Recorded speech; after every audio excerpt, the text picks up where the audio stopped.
ഇന്ന് എക്സ്പ്ലെയിൻ ചെയ്യേണ്ടി പോകുന്നത് ഡോക്ടർ സ്റ്റോൺ എന്ന് പറഞ്ഞ ജാപ്പനീസ് ആനിമി TV സീരീസിന്റെ സീസൺ 3 14ാമത്തെ എപ്പിസോഡാണ്. അപ്പോൾ ഡോക്ടർ സ്റ്റോണിന്റെ വീഡിയോസിനൊക്കെ സപ്പോർട്ട് ഭയങ്കര കുറവാണ്. സോ ഇങ്ങനെ പോവുകയാണെങ്കിൽ ഞാൻ ഉറപ്പായിട്ട് ഡോക്ടർ സ്റ്റോൺ പകുതി വെച്ച് നിർത്തുന്നത്. തന്നെ ഡോക്ടർ സ്റ്റോണിന്റെ വീഡിയോസ് കാണുന്നത് കുറച്ച് പേരേ ഉള്ളൂ. സോ ആ കാണുന്ന കുറച്ച് പേരെങ്കിലും ഒന്ന് ലൈക്ക് അടിച്ച് ഷെയർ ചെയ്ത് ഒന്ന് കമന്റ് ചെയ്യും. കമന്റിന് റിപ്ലൈ തരാൻ വേണ്ടി സമയം എടുക്കും. ജസ്റ്റ് നിങ്ങൾ കമന്റ് ചെയ്ത് വെച്ചേക്ക്. സമയം എടുക്കുന്ന ഉദ്ദേശം ഞാനിപ്പോൾ മാക്സിമം വീഡിയോസ് ക്രിയേറ്റ് ചെയ്യാൻ വേണ്ടി നോക്കുക. സോ ആ കമന്റ് വായിക്കുന്ന സമയം കൂടെ എനിക്ക് വേണമെങ്കിൽ ഒരു വീഡിയോ ഉണ്ടാക്കാം. നിങ്ങൾ കമന്റ് ഒക്കെ ഒന്ന് ഇട്ടേക്ക്. ഞാൻ കമന്റ് കാണുന്നുണ്ട്, എനിക്ക് റിപ്ലൈ തരാൻ അത്രയ്ക്ക് സമയം കിട്ടാറ്. മാക്സിമം സപ്പോർട്ട് ചെയ്യും, അതുപോലെ തന്നെ ഹൈപ്പും ചെയ്യും. അപ്പോൾ വീഡിയോയിലോട്ട് പോകാം. എപ്പിസോഡ് തുടങ്ങുന്നത് കാണിക്കുന്നത് വില്ലേജ് പീപ്പിൾസ് അവരുടെ വെപ്പൺ യൂസ് ചെയ്യുകയാണ്. അതും നമ്മുടെ കൊഹാക്കുവിനെയും അതുപോലെ തന്നെ ജീനറോനെയും പെട്രിഫൈ ചെയ്യാൻ വേണ്ടി. ഇത് മന്ത്രമൊന്നുമല്ല, ഇതും നീ പറഞ്ഞതുപോലെ സയൻസ് ആണ്. എന്തൊക്കെയോ റൂൾസ് ഒക്കെ ഉണ്ട്.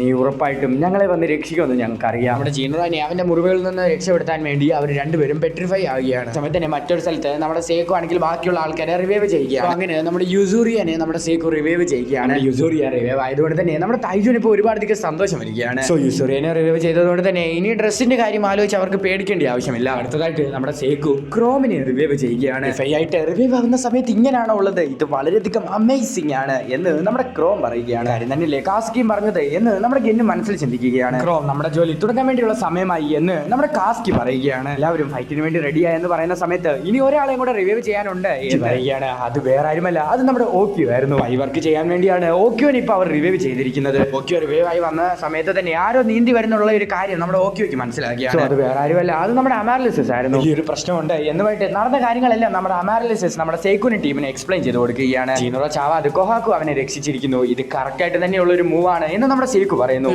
മാസ്റ്ററുമായിട്ട് റിലേറ്റഡ് ആയിട്ടുള്ള ആരോ ആണ്. ജീനറോ ഒരുത്തൻ അങ്ങനെ പറഞ്ഞുകൊണ്ട് നമുക്കത് കൺഫേം ചെയ്യാൻ വേണ്ടി സാധിക്കത്തില്ല. ഇപ്പം നമ്മുടെ ഡ്യൂട്ടി എന്ന് പറയുന്നത് ഡ്രോണിന്റെ കാര്യത്തിൽ വർക്ക് ചെയ്യുക എന്നുള്ളതാണ്. അത് യൂസ് ചെയ്തിട്ട് നമുക്ക് ഇനിയും കൂടുതൽ ഇൻഫർമേഷൻസ് കളക്ട് ചെയ്യട്ടെ. ഈ ഇൻഫർമേഷൻസ് ഒക്കെ കറക്റ്റ് ആണോ നമുക്ക് നോക്കാം. അപ്പോൾ സയൻസിന്റെ ജനറൽ മീറ്റിംഗ് സ്റ്റാർട്ട് ചെയ്തിട്ടുണ്ടെന്ന് പറഞ്ഞുകൊണ്ട് നമ്മുടെ തൈജു സ്വീക്ക് അങ്ങോട്ട് നോക്കിക്കൊണ്ടിരിക്കുകയാണ്. സോ അമാരലിസിസ് പറഞ്ഞ ഇൻഫർമേഷൻസ് ഒക്കെ വെച്ച് നോക്കുന്ന സമയത്ത് ആ പെട്രിഫിക്കേഷൻ വെപ്പൺ എന്ന് പറയുന്നത് ഒറ്റ ഒരെണ്ണേ ഉള്ളൂ. ചുളരും ഷേക്ക് പറഞ്ഞ കാര്യം സപ്പോർട്ട് ചെയ്യുകയാണ്. ഹേയ്, നിങ്ങൾ എന്താണ് ഈ പറയുന്നത്, എനിക്ക് ഈ കാര്യങ്ങളൊന്നും മനസ്സിലാകുന്നില്ല എന്ന് നമ്മുടെ ക്രോം പറയുന്ന സമയത്ത് കാര്യത്തിന്റെ അകത്തിൽ ഇത്രയധികം ഇൻഫർമേഷൻസ് ഉണ്ടോ എന്ന് നമ്മുടെ അമാരലിസിസ് ചോദിക്കുന്നു. ഹേയ്, നമ്മുടെ എല്ലാവരുടെ മൈൻഡും ഡിഫറെന്റ് ആയിട്ടുള്ള രീതിയിലാണ് വർക്ക് ചെയ്യുന്നത്. അതിൽ ഈ ക്രോമിന്റെ മൈൻഡ് ഒരുപാടത്തേക്ക് ഡിഫറെന്റ് ആയിട്ടാണ് വർക്ക് ചെയ്യുന്നത്. ഒരേ ഒരു പെട്രിഫിക്കേഷൻ വെപ്പൺ മാത്രമേ ഉള്ളെന്നുള്ള കാര്യം ഇവർക്ക് എങ്ങനെയാണ് മനസ്സിലായെന്ന് നമ്മുടെ ഗെൻ എക്സ്പ്ലെയിൻ ചെയ്യുകയാണ്. എന്ന് പറയുന്ന ആള് വളരെയധികം കെയർഫുൾ ആയിട്ടുള്ള ഒരാളാണ്. മാസ്റ്റർ പെട്രിഫൈ ആയ കാര്യം വെളിയിൽ അറിയാതിരിക്കാൻ വേണ്ടി എമർജൻസി ആയിട്ടുള്ള കാര്യമാണെങ്കിലും അവൻ പെട്രിഫൈ വെപ്പൺ യൂസ് ചെയ്യാറില്ല. കാരണം പെട്രിഫൈ വെപ്പൺ യൂസ് ചെയ്യുന്ന സമയത്ത് പെട്രിഫൈ ആകാൻ വേണ്ടി ഒരുപാടധികം ചാൻസസ് ഉണ്ട്. ഈ ബാര എന്ന് പറയുന്ന ക്യാരക്ടർ ബാർക്കാണ്, അത് നിങ്ങൾ മറന്നുപോയത്. ബാര എന്ന് പറയുന്ന ആള് വളരെയധികം കെയർഫുൾ ആയിട്ടിരിക്കാൻ വേണ്ടിയാണ് ശ്രമിക്കുന്നത്. തന്നെ അവന്റെ കയ്യിലുണ്ടായിരുന്ന പെട്രിഫൈ വെപ്പൺ കിറാസാമയുടെ കൊടുത്തിട്ട് അവൻ സേഫ് ആയിട്ടിരിക്കുകയാണ്. ആ വെപ്പൺ എത്ര ഹൈറ്റിൽ ഇട്ടിട്ടുണ്ട് എന്ന് നമ്മുടെ ഓക്യോ ചോദിക്കുന്ന സമയത്ത് വെപ്പൺ ഒരുപാടധികം ഹൈറ്റിലാണ് ഇട്ടത് എന്ന് അമാരലിസിസ് പറയും. അങ്ങനെയാണെങ്കിൽ ഉള്ളിലുള്ള മാസ്റ്ററിനൊന്നും പറ്റാതിരിക്കാൻ വേണ്ടിയാണ് കിറാസാമി അത്ര ഹൈറ്റിൽ ഇട്ട് ആ വെപ്പൺ യൂസ് ചെയ്തത്. സോ കിറാസാമിക്ക് മാസ്റ്റർ പെട്രിഫൈ ആയ കാര്യം അറിയത്തില്ല എന്ന് നമ്മുടെ സേക്ക് പറയുകയാണ്.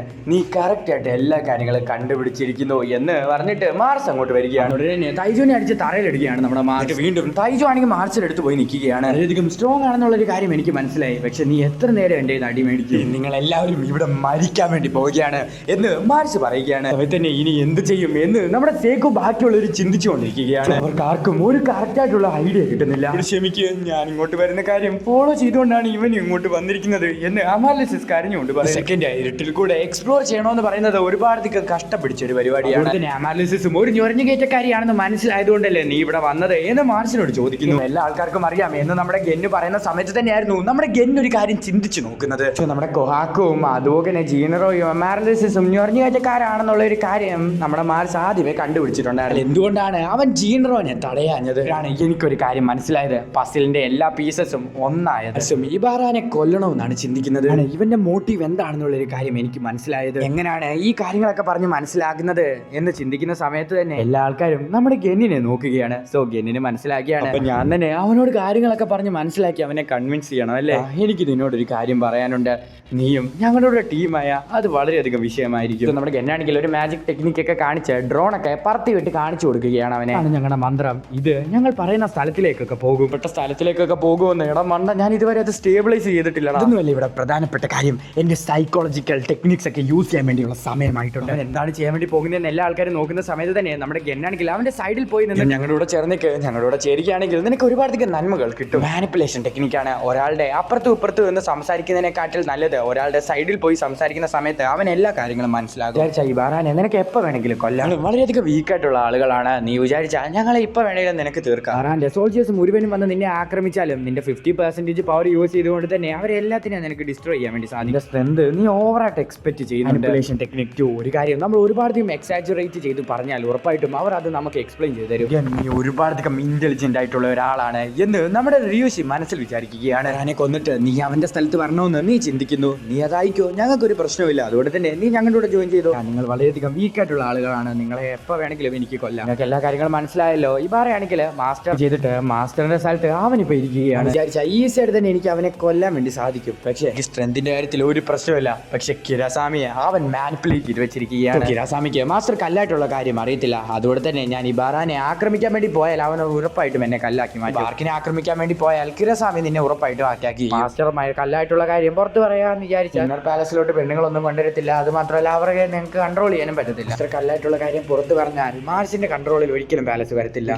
ബീമാണ് നിനക്ക് പ്രശ്നം. പക്ഷെ ഞങ്ങൾക്ക് വേണ്ടിയതും അത് തന്നെയാണ്. ഞാൻ പറയുന്ന കാര്യമൊന്നും നീ കേൾക്ക്. രണ്ട് സൈഡിലുള്ള ആൾക്കാർക്കും ലാഭമായിട്ടുള്ള കാര്യങ്ങൾ രണ്ട് സൈഡിലുള്ള ആൾക്കാർക്കും കിട്ടുന്നതാണ്. ഐലൻഡ്, പാലസ്, പെണ്ണുങ്ങൾ, അധികാരം ഇതെല്ലാം നിനക്കുള്ളതാണ്. അവർക്ക് വേണ്ടിയത് ആ പെട്രിഫിക്കേഷൻ ബീം മാത്രമാണ്. നീ പറഞ്ഞ കാര്യം നമുക്ക് രണ്ടുപേർക്ക് ലാഭമുള്ള കാര്യമാണ്. എന്ത് ഈക്വൽ ഒന്നും ഞാനിപ്പോൾ വിചാരിച്ചാൽ എനിക്ക് നിങ്ങളെ എല്ലാവരെയും കൊല്ലാൻ വേണ്ടി സാധിക്കുന്നതാണ്. അതുകൊണ്ട് തന്നെ നിങ്ങൾ എനിക്ക് വേണ്ടി വർക്ക് ചെയ്യണം. പെട്രിഫിക്കേഷൻ വെപ്പൺ എടുക്കാൻ വേണ്ടി നിങ്ങൾ എന്നെ സഹായിക്കണം. എന്നിട്ട് അത് എനിക്ക് തന്നെ വേണം. ഇതൊന്നും ഒരിക്കലും ന്യായമായിട്ടുള്ള കാര്യമല്ല എന്ന് നമ്മുടെ ഗെന്ന് പറയുന്ന സമയത്ത് ഡൗട്ടിനെ കുറിച്ച് ഞാൻ ആർക്കും പറഞ്ഞു കൊടുക്കത്തില്ല. അതിന് പകരം ഞാൻ പറഞ്ഞ കാര്യങ്ങളെല്ലാം നീ ചെയ്യണം.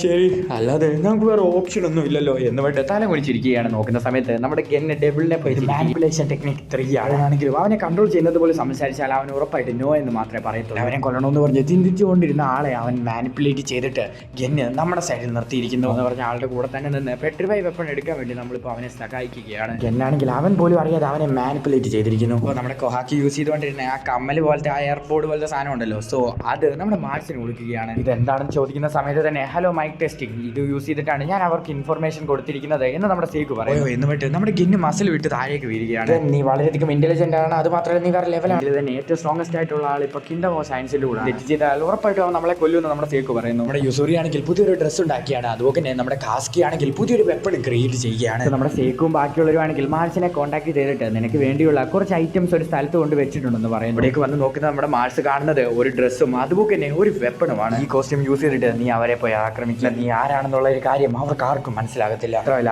അവർക്ക് നമ്മളെ പ്രോപ്പറായിട്ട് അറ്റാക്ക് ചെയ്യണമെങ്കിൽ അവർ ഉറപ്പായിട്ടും പെട്രിഫിക്കേഷൻ ചെയ്യുന്ന ആ വെപ്പൺ യൂസ് ചെയ്യണം. മാർസ് ആണെങ്കിൽ നൈറ്റ് റൈഡേഴ്സിനെ പോലുള്ള ഒരു കോസ്റ്റ്യൂം ഇട്ടിട്ട് ഉള്ള ആൾക്കാരെ എല്ലാത്തിന്റെ കൂടെയും ഫൈറ്റ് ചെയ്തുകൊണ്ടിരിക്കുകയാണ്. അറ്റാക്ക് ചെയ്യാൻ വേണ്ടി വന്നിരുന്ന വില്ലേജ് പീപ്പിൾസിനെ എല്ലാത്തിനെയും കൂടെ അടിച്ച് കൂട്ടിയിട്ട് അതിനെ മണ്ടയ്ക്ക് കയറി നിൽക്കുകയാണ്. നമ്മുടെ മാർക്കിന് ആ മാർസിനെ കാണിച്ചുകൊണ്ടാണ് ഈ എപ്പിസോഡ് ഇവിടെ വെച്ച് അവസാനിക്കുന്നത്. ഈ വീഡിയോയുടെ തുടക്കം പറഞ്ഞതുപോലെ തന്നെ ഡോക്ടർ സ്റ്റോണിന്റെ വീഡിയോസിനൊക്കെ സപ്പോർട്ട് ഭയങ്കര കുറവാണ്. ഭയങ്കര കുറവാണ്. മാക്സിമം സപ്പോർട്ട് ഉണ്ടെങ്കിൽ മാത്രമേ എനിക്ക് ഈ സീരീസ് ഇനി കണ്ടിന്യൂ ചെയ്യാൻ വേണ്ടി സാധിക്കത്തുള്ളൂ. പിന്നെ നമ്മുടെ ചാനലിന്റെ ലോഗോ ചേഞ്ച് ചെയ്യാൻ വേണ്ടി എനിക്കൊരു പ്ലാൻ ഉണ്ട്. സോ ഇപ്പോൾ ഇട്ടേക്കുന്ന ആ ഗോജോന്റെ ലോഗോ ഭയങ്കര ക്രിഞ്ച് ലോഗോ ആണ്. ഇത് ചേഞ്ച് ചെയ്യണമെന്ന് താല്പര്യമുണ്ട്. ഞാൻ ഇപ്പോൾ പ്ലാൻ ചെയ്തിരിക്കുന്നത് ഈ ലോഗോ ഇടാവുന്നതാണ്. സോ ഇത് എങ്ങനെയാണെന്ന് നിങ്ങൾ ജസ്റ്റ് ഒന്ന് കമന്റ് ചെയ്ത് പറയാം. അടുത്തൊരു വീഡിയോ ആയിട്ട് വരുന്നവരേക്കും ബൈ ബൈ.